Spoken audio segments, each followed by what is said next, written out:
You're watching PowerNation.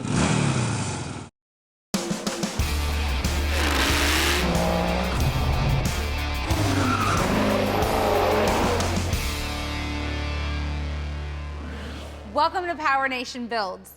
Now, if you're a Blue Oval fan and you dig those classic pickups, boy, do we got a show for you. From pieces and parts to a dream piece, here's Truck Tech.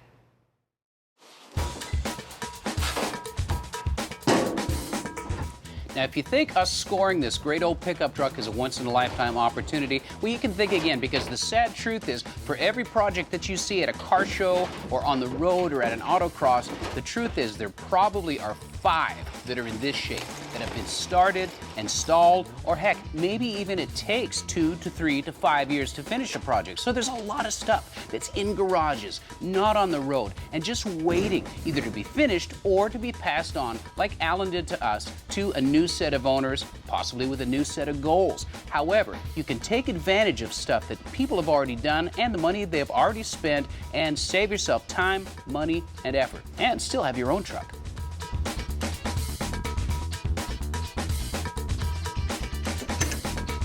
All right, now with the truck and trailer unloaded, we can take a closer look at what Kevin dragged home. Now, it might look like a big exploded model and a ton of work, and it is, but we've got a lot of good parts here, and most of them are in really good shape. This is a nice grill. It's not beat up, banged up, or rusted. But the hood, that's a little bit of a different story. It's definitely got some patina from rust, but it's fixable. Or we can unload it at a swap meet to somebody who wants a hood with patina. Then we just use that money to buy a new replacement hood. We've got some aftermarket fiberglass block-off panels to go behind the headlights, a good radiator support and upper tie bar, and some quality steel reproduction running boards. Those things are worth a few bucks. We've also got a couple of boxes full of odds and ends. We've got headlight trim rings, weather stripping, some marker lights, window felts and guides, hood hinges, and some neatly organized hardware, which is a big plus. If you're buying somebody else's project, the more neat and organized they are, the less time you have to spend fishing through a box full of random odd and end parts. So we're off to a good start. Now, the frame is original, and it looks like you would expect it to, being from the 50s. Now, somewhere along the line, somebody's done an engine swap. They've got different engine mounts in here. They've trimmed the cross member for crank pulley clearance, and they've made a few other small changes. So we decided to go with an all-new frame and picked up this beautiful piece from JW Rod Garage.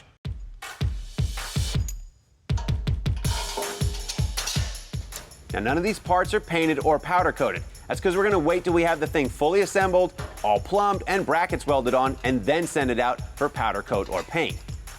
This is just for mock-up so we can make the truck a roller. Now, the tube on the rear leg of the control arm is just a hollow tube, but the one on the front is threaded to accept the coilover mount bolt. Now, I'm using a ratchet strap to help compress the spring a little bit so we can get the castellated nut on our spindle. Now, with the chassis of our 55 F100 coming along nicely, it's time we pay some attention to the drivetrain that we've got picked out for our classic truck. This is Ford's 3.5-liter EcoBoost twin-turbo V6. It makes 365 horsepower at 5,500 RPM and 420 pounds of torque at just 2,500 RPM. Now, to get a closer look at one of these water-cooled turbos, I went ahead and pulled one off. Look at the turbo inlet. The port is tiny. It's even smaller on the manifold side. And the turbine and the compressor wheels are equally as small. But with the small ports and the small turbo, well, it virtually eliminates any turbo lag. This thing will spool up like right now. Now, to go behind our high-tech V6 is this tried-and-true Tremec TKO 600 5-speed manual transmission that we picked up from American Powertrain. Now, we went with a manual for a couple of reasons. One, I just plain like driving a manual transmission-equipped vehicle that much more. Plus, it keeps it simple. We don't have to worry about a late-model, electronically controlled automatic, its related wiring, and controller.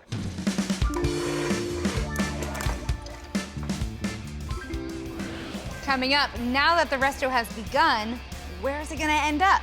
Well, friends, stick around and see. The last time you saw our 55 F100 cab, well, it sure didn't look like this. We took it over to our buddies at Blast from the Past in Lebanon, Tennessee, and had them sandblast it for us. And there's a few reasons why we did this. One being we want a super nice show truck. The second being it's my personal preference to start at bare metal. That way I know what I've got. And the third being we've got new sheet metal all over this truck, so why take the chance of going over someone else's work on this cab? Now, as you guys know, when we picked this truck up, it already had a chop. And once we had it blasted, we saw it had some of the same problems as the front of the cab. There's just not enough wells there. It wouldn't take long at all for it to bust on us. And plus, it's so wavy, it'll get you seasick. Now, step one is going to be running a wire wheel over this factory seam. That way we can get out any loose filler that may have been left behind, and we get a good, clean weld. And like we've always said, be sure to jump around while tack welding. It is very easy to warp this thin sheet metal. You don't want to put too much heat in one location. Now, after about 10 hours of welding and grinding, I finally got the front seam of this cab all metal finished out, along with reforming these drip rails. They had a big valley in here that they had just had built up with filler. I went back in, did some metal work, and now we only need a skim coat. And now I can move on to some of this other deformed sheet metal. 1, 2, 3. Because the bodywork stage is so time-consuming, Go back a little bit. we called in some reinforcement. The first step is to mock up the entire truck. Now, we're having a little bit of a clearance issue with our upper coilover mount hitting the bottom of this wood. So we made 8 of these temporary spacers. We'll go back and make billet or something like that, just to raise the bed up where we need it. We're going to completely assemble the cab, bed, fenders, grille, and hood. We need to make clearance for our upper control arm here with our JW Rod Garage frame and our stock style inner fenders. We just need to make a little cut. Be sure we have enough clearance for suspension travel.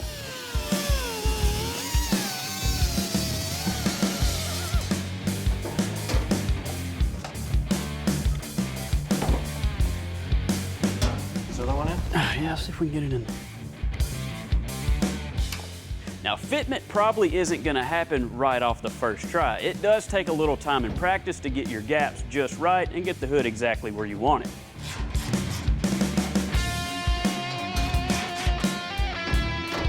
Make a really good gap out of that.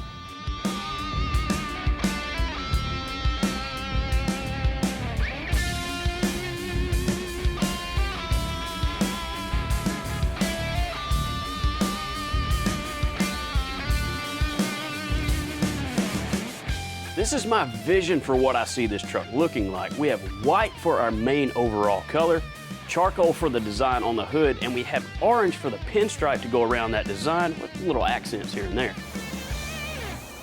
Sealer is always a good idea because it gives us a uniform color to top coat over. This will reduce the amount of base we will use and therefore cutting down on the amount of material we're laying on the panel. Just one coat gets the job done. All right, we've got one coat of sealer laid down. Everything's covered, looking really good. Lay down a few coats of base. I'll use this same gun setup as I used for the sealer, but I'm moving the gun at a faster pace. The goal here is for coverage. Spraying your color on too wet could cause runs, or texture, which leads to orange peel. So medium is the goal. Once again, I'll make 3 passes of the white. I'm using PPG 1684 mixed 1:1 with DT 885 reducer. The type of reducer you use is based on the temperature of your spraying environment. So always check the tech sheets for the proper match. To jive with what I've planned for the upholstery, more masking will prevent overspray for our next color. This charcoal will match the inner fenders, frame, and inside door panels. It's a heavy metallic that is also laid down in 3 coats.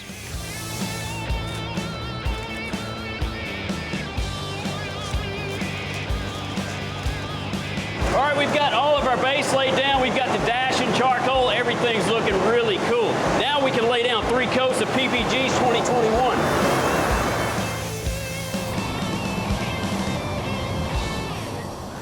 Now, it might be a long process, but it'll be totally worth it in the end. Stay tuned for the resurrection of this basket case. We went to Dennis Carpenter Restoration Parts and picked up everything we need to complete our interior. Pre-made door panels, kick panels, panel for the back wall, headliner, and armrest. Now they specialize in nothing but Ford. Cars, trucks, tractors, you name it. Now this is a very inexpensive option to keep you from having to make panels from scratch out of panel board. Holes come pre-cut for the clips, window cranks, and door handles. Now you could install these in your old original truck just like they come here, or you could cover them with whatever material you like, or even add a custom touch like we're about to do. The first step is to pop the metal door clips into the door panel. I like to use the metal clips as opposed to the plastic ones because you can reuse them. Now we can foam the panel. I'm using 1/4-inch closed cell foam for this. Trim out a piece a little bigger than the panel and spray contact cement on both the panel and the foam. Now be sure to let the glue tack for a few minutes. This helps for better adhesion. Then I'll marry the two together and trim the excess foam away with a razor blade. With the design cutout of the door panel foam, the next step is to use those cutouts for the insert layer of the panel board. After they get traced, metal shears make quick work of cutting them out. Now the base panel gets covered with the same gray vinyl Tommy used on our seats. A 2-inch overlap on the cut provides some wiggle room.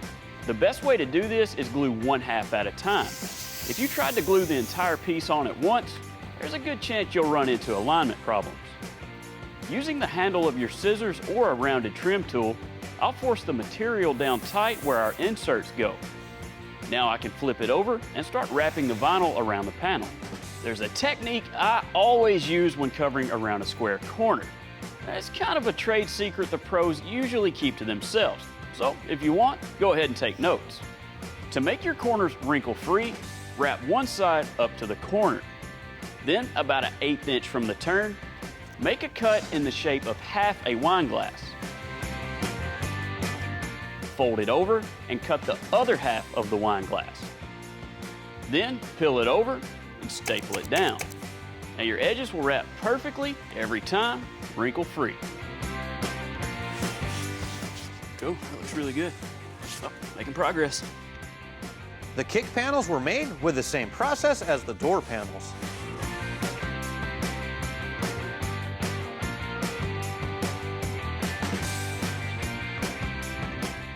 I'll tell you what, it's been a heck of a thrash these last 3 days, but these guys have put together a pretty awesome interior that'll definitely win some shows. Now, as you guys know, our truck came to us already chopped, and it also came with glass that was already cut down, and, well, it didn't really fit too good. No. When somebody chops the top on a car, whether it be this truck, an old 50s hot rod, just because you chop it 3 inches doesn't necessarily mean the glass changed 3 inches. Exactly. So they took 3 inches off the windshield, and as you can see when we put it in, we could put our hand through it. It was a little short. Yeah, not so good. what we need to do is we'll make some new templates and we'll walk people through how we do that, and we'll get it chopped and get it Awesome, man. Let's do it. I'll try not to break anything. That's all right.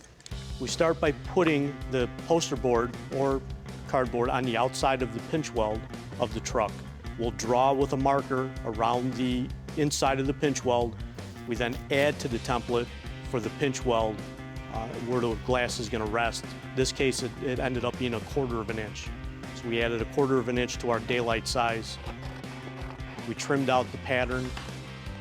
We laid that back in the truck to make sure the glass is going to lay where we want it to.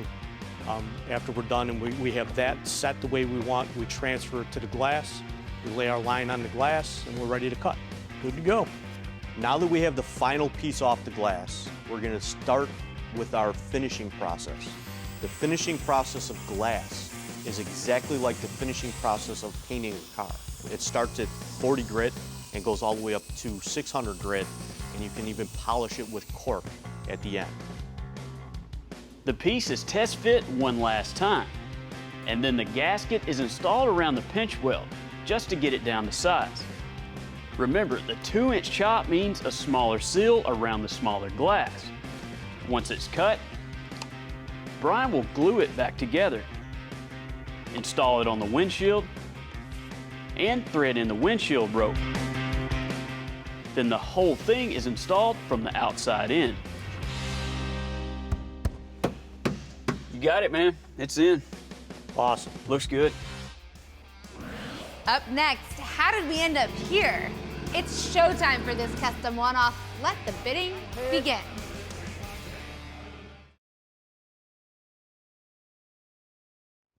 Well, there she sits. After 2.5 years, our 55 Ford F100 is finally complete.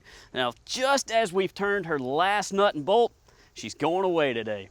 It was right here in Alan Jackson's garage. No, not the country guy, this guy, who originally purchased the truck. He had the cab chopped 2 inches, and although he kept the original frame, Alan bought a ton of new parts. The fenders were already bodyworked. I mean, his dream truck was well underway. I knew what I wanted to put into the trucks, and so if I did sell it, I would be able to, you know, at least break even or make a little money. At that time, I just decided it was just time to go ahead and get rid of this project and go ahead and move on to the next one. We've taken you step by step through the build of our F100, and well, there's only one thing left to do. That's right. After putting that many hours into a project, the only thing you can do is get out on the road and put some miles on it. That's right. Let's hit the road.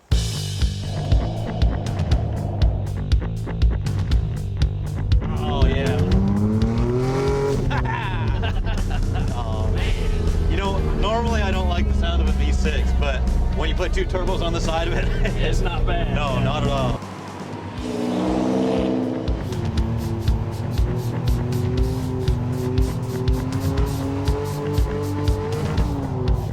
Time for one last chore. Get this baby sold so we can buy more projects. That means road trip up to Louisville and the Kentucky Expo Center. Home this weekend for Mecum auctions. This place is amazing. It's like a traveling carnival of everything automotive. 13 cities are chosen each year for this made-for-TV event. But to be here in person and experience the sheer volume of cool cars and trucks, not to mention the bidding action on the block, it's just plain cool. So how easy is it to sell your ride at Mecum? Do what we did. Send in an application, fill out the packet they send you, which includes your entry fee and instructions to mail in your title. We checked in 2 days before our lot hits the auction block. And if your paperwork is in order, they take your keys, and she's gone. Does it hurt to watch somebody else drive your truck away? It's like being cheated on. It's just not right. Here's how much it costs.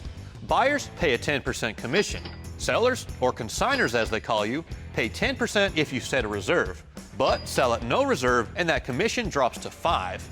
Bidders register in advance for $100, and that gets you and a guest in the door. You pay the $100, we take a $500 credit authorization on a major credit card or $500 cash deposit.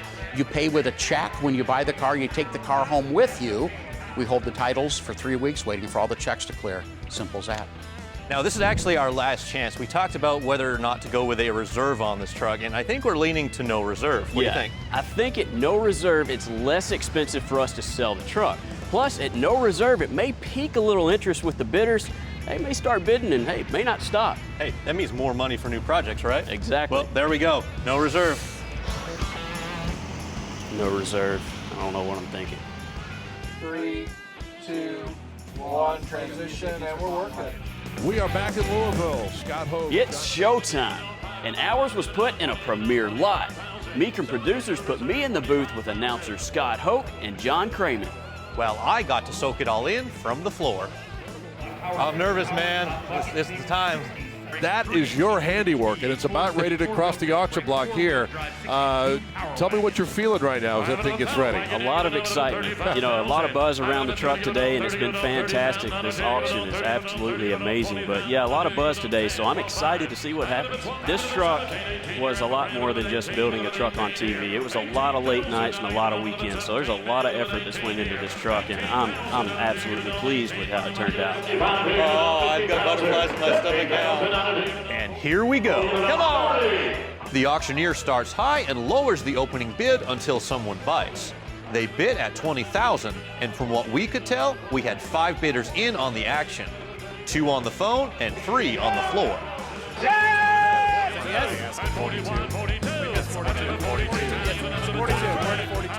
You know, I'm sitting there talking to the guys, watching the monitor at the same time. Just incredible how quickly the price was jumping up. And it's paying off, my friend. We're already at $45,000 and still climbing. 47. It's 46. 47. Oh no, 48.50. And just like that, the bid jumped $7,000. That's where the absentee bidders dropped out with 2 left. That just blows my mind. 55, I'm gonna get it on 57. Are you? Hold on. 57, now 60,000. 60,000 going once. 57, 60,000 twice. So $57,000. And somebody has just bought the truck, Jeremy, awesome. for $57,000. I couldn't be more pleased with that, guys. That's absolutely amazing. Well, it's a testament to both you and LT's vision and also both of your guys' ability to create this truck. Our hats off to you, a couple of really young, super talented guys. Really so pleased to have you here with us. The fact you bought the truck, it's really been our honor, man. Hey, thanks I mean so that much. sincerely. Thanks for having me. It was a pleasure. I just had to have that truck. I mean, it's just one-off, one of a kind. Just had to have it. Just the workmanship, the design, just everything about the truck just jumped out at you. Buy a lot of tires for it.